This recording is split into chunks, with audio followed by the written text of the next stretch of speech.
What is going on with Antonio Brown? Antonio Brown continues to spiral out of control. At one point, it was funny. At one point, it was entertaining. Now it's starting to get scary. Now he's starting to show symptoms of some serious mental illnesses. Maybe he really is suffering from CTE. It's really a tragedy what's going on with Antonio Brown, a player that was on his way to being a top receiver of all time. He was going to be among the all-time greats, the Jerry Rices, the Terrell Owens, the Randy Mosses, the Antonio Browns, but it looks like he's throwing that all away. And according to TMZ Sports, Brown was arrested on suspicion of burglary with battery after allegedly assaulting a moving company driver.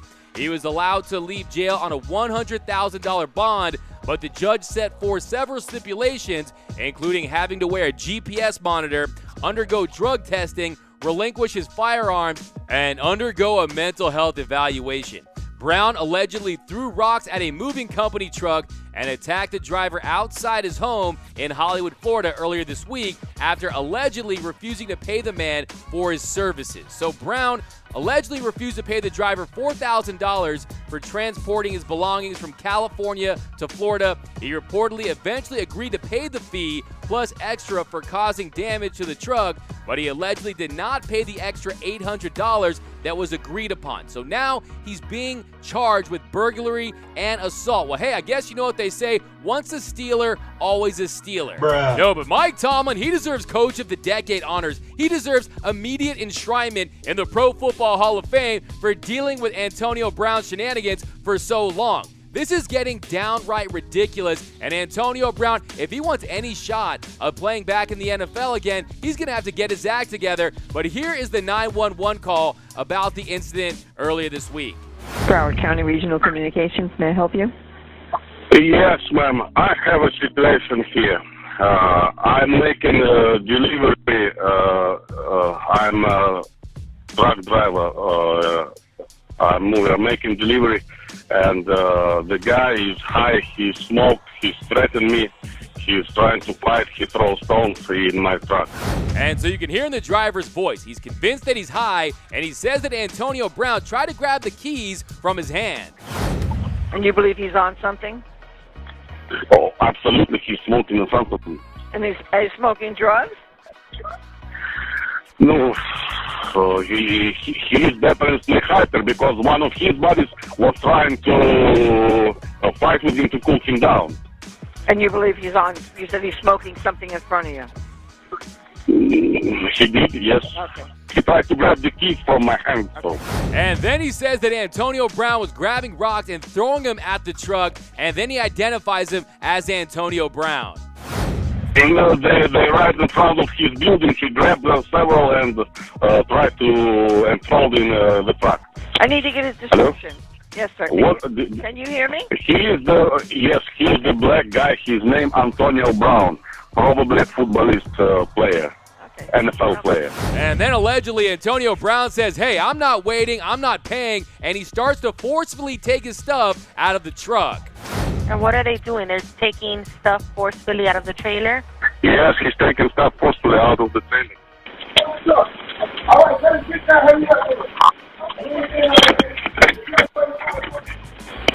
He's throwing stuff out of the trailer, and that's not even his stuff. Yes, ma'am. And then you can hear what appears to be Antonio Brown at the end there, but a wild scene outside of Antonio Brown's Hollywood, Florida mansion. Now, later in the call, you can hear the driver eventually goes back to the home and receives $4,000 from Brown via the banking app Zelle, but he tells the dispatch that Brown refused to pay an additional $800 plus for the damages he suffered. So, a wild scene, and it also involved the former NFL player Glenn Holt, and he was also arrested for his involvement in the incident and was charged with felony burglary and assault and battery. So, an ugly scene outside of Antonio Brown's mansion, and just another incident that makes you truly believe that we're never going to see him in the NFL again. And here's Antonio Brown today after leaving court after posting a $110,000 bond. Mr. Brown, do you want to say something? So, gentlemen, at this point in time, I've advised Antonio not to say anything, but we'll be speaking to him. Slow down. That way. You're going to the right, Antonio. You're running the wrong way.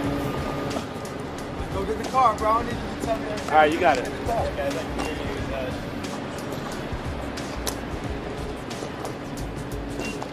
Lots of fans. You don't want to say anything to your fans, man? Any statement? This has been a strange. Get the car, strange bro. I don't week need for you acting like my chaperone. Get the car. Anything you'd like to say to fans here in South Florida about the week you've had? The accusation is that you had an altercation with the driver. Gentlemen, can't be over here. Now, my take on this is that in all my years following sports, I don't think I've ever seen an athlete of this stature, a surefire Hall of Famer, someone that was going to be in the conversation for the best player at his position, fall from grace this quickly. This precipitous decline for Antonio Brown. It is just sad. It is depressing. And I think the best thing that could come out of this, the only positive to me, is that the judge is forcing him to get a mental health evaluation. Look, we joked about Vontaze Burfict knocking the sense out of Antonio Brown. Now it looks like that wasn't even funny. Now it looks like that was the reality. And it looks like, hey, I just saw the Aaron Hernandez documentary. CTE is real. CTE can affect your behavior, and Antonio Brown may be suffering from it. If you just look at this, in the last 6 months with the Oakland Raiders, he refused to play over a helmet. His feet were burned in a cryogenic chamber. I mean, his feet were so bad, Quentin Tarantino wouldn't look at him. Threatened to retire, had a verbal altercation with Mike Mayock, the GM, nearly suspended for that. Released a video containing a recorded call with John Gruden, requested his release, then gets released. Goes to the Patriots, catches 4 passes for 56 yards and a touchdown, and then he's accused of Brittany Taylor, a former trainer, of sexual assault, and then he films an altercation with the Hollywood, Florida Police Department where he throws a bag of gummy dicks at his baby mama. That was a bad look. And then his agent, Drew Rosenhaus, who stood by him this entire time, he fires Antonio Brown. And then this most recent incident, Antonio Brown, this is a complete cry for help. This is an absolute meltdown. And unless someone does something really serious could happen. Look, I thought we hit rock bottom before, so I don't know what rock bottom is for Antonio Brown, but something needs to be done. Somebody out there help this guy. Former players, coaches, teammates, the NFL. This could get serious. Look, Antonio Brown's behavior is very bizarre, and it could only get worse unless he gets help.